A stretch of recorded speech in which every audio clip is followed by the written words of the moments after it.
Uh, I can't say how proud I am of these guys for their attitudes all year. They were. The people ask, "Well, what about this team?" And I've said it all the time.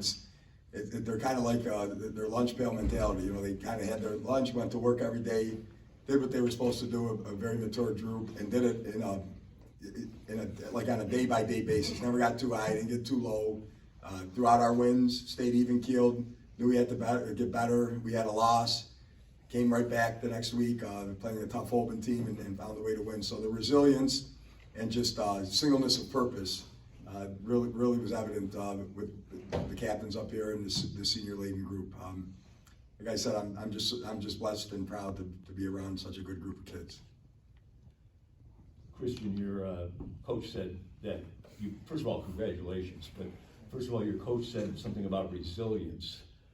How much resilience did you have after that first drive and being denied 4 times, and then making it a special thing to then on the next series drive and score a touchdown?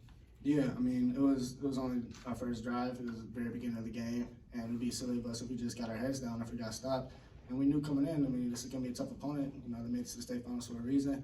And once they made that stop, just like Coach Lombardo said, never too high, never too low, just stay steady, stay calm, put all the faith in the world into the defense, and they had our back all season long. And we just knew we had to come out and then just forget about it and move on to the next play. Christian, 9 of 13 on third down attempts tonight. How do you explain that? I mean, I don't want to sound like I'm just repeating myself, but just putting trust in the team. The 5 guys up front, along with Joey in here, and the rest of the guys up front. It all starts with them. They did their job, and like I said, let the playmakers have some time to do their work, and just kind of just slow the game down. Just make sure that everyone's doing their job. Make sure we're just playing football at the end of the day, and just never get too high with the crowd. The environment's going crazy, everyone's loud, but at the end of the day, a football game's a football game. Danny, what can you say about that effort? Because he 200 yards rushing tonight. All the credit in the world to the O-line and Christian and just the entire offense. It was a combined effort, and I couldn't have done it without these guys.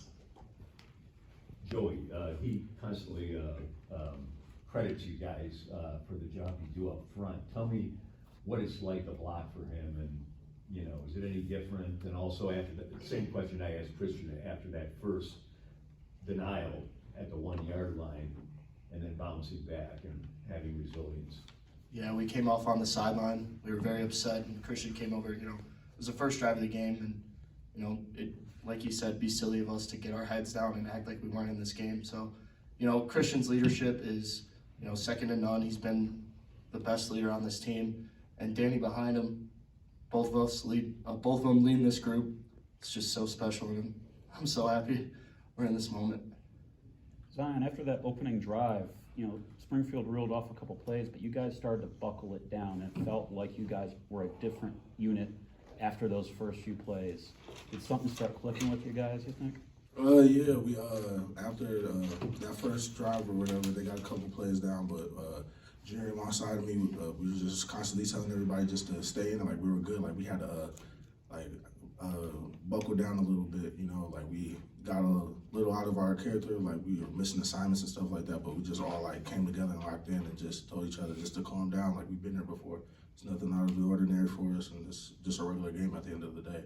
What was it like chasing around that quarterback? I mean, CJ got in there a couple times. It looked like you guys got really good pressure. Man, all credit to him. He's a really good dual-threat athlete. Coach was telling us about him all week. He's smooth. He just came off of a big state semi-game, and it was going to be a challenge for us. But all credit to the D lineman up front, getting that pressure and getting him out the pocket and hurrying him. Coach, it looked like you changed your defensive schemes. I mean, you disguised some stuff, and you had a spy on him almost all the time so he couldn't run up the middle on you. Tell me what your philosophy was coming in, try to shut him and those receivers down. Yeah, that was it. We thought we could mix up a little bit of zone and man, but we always wanted to spy on Smoot, because he can kill you with his feet. He could bang a dig or a seam in there for 15, 16, 18 yards, but he could scramble for that the same. And we saw him do it over and over again. So Zion a little bit, Wyatt Gideon did a real nice job spying. And then when they went more in their empty package, we had to kind of change our look a little bit, particularly down in the red zone. And we played a little bit more man-to-man, tried to put some pressure on him, tried to get a couple zone pressures, which he reacted to well. I mean, I'm looking at his stats here. You know, he was pretty darn good. I mean, pretty darn good. Yet, while we played a good game, you know, he still had a good game, if that makes sense. So they didn't really run the ball, you know, at all. So everything they did was in the air. But I think the difference in the game, even though we had the glitch on the first drive, we were 3 of 4 in red zone scores, and they were 2 of 5 in those 3 stops. But credit to our defense. We talked all week. All playoff run, really.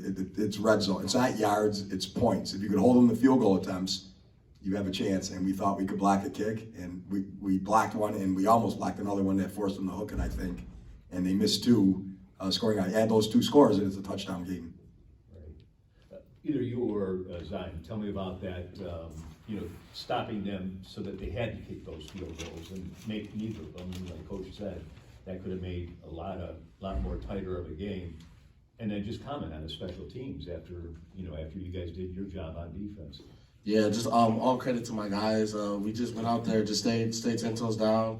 D-line did what they had to do. Secondary played long, and they did good. We knew coming in it was going to be a good offense, really good assets all around, and we just were able to just not let it get too high, because getting in the red zone, it could get worrisome, but we just stay composed. Just know, okay, we can do this. Just trusting each other, trusting the brother next to us, and we just let it down. Just all credit to them, really. Great. For any of the seniors, you guys came down here you guys were here as freshmen. I don't know if you guys were here as freshmen, probably watching, but what's it mean for you guys, you know, to close it out after seeing it done? It means a lot.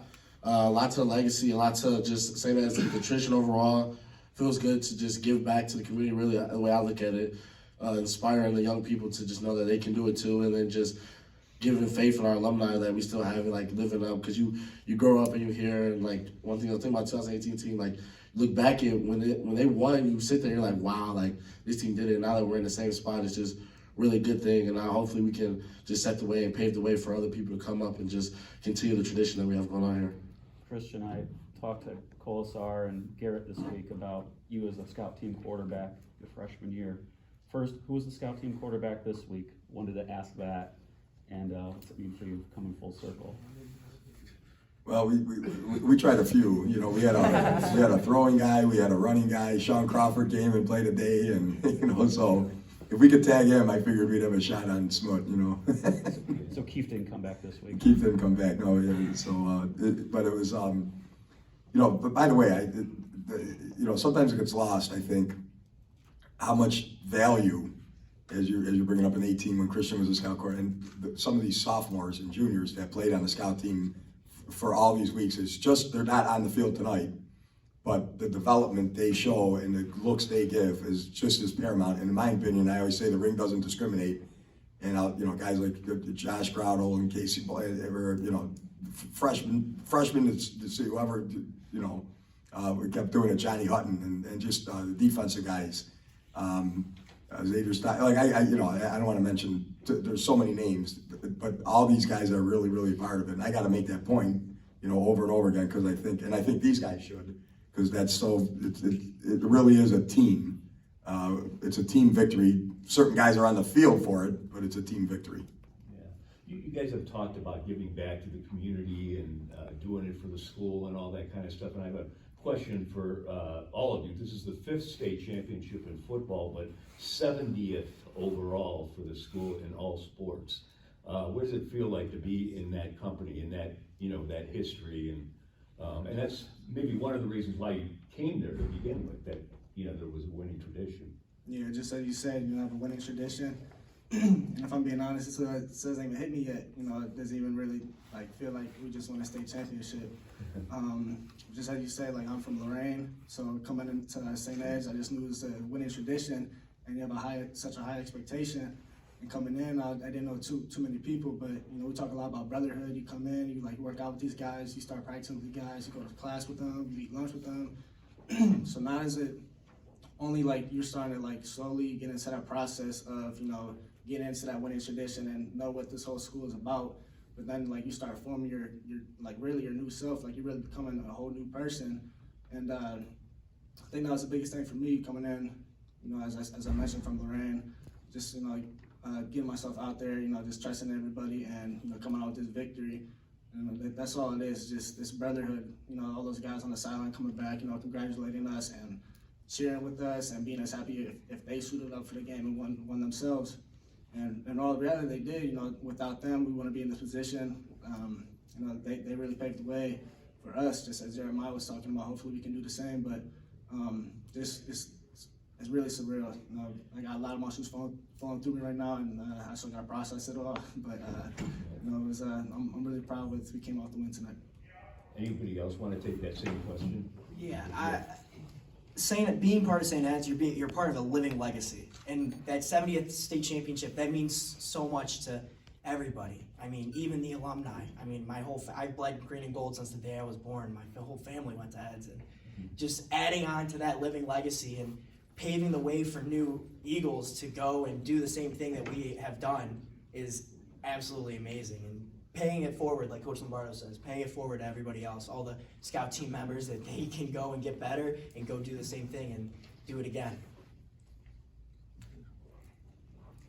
You know, it's special being at St. Ed's in that they only put a banner up if you win it.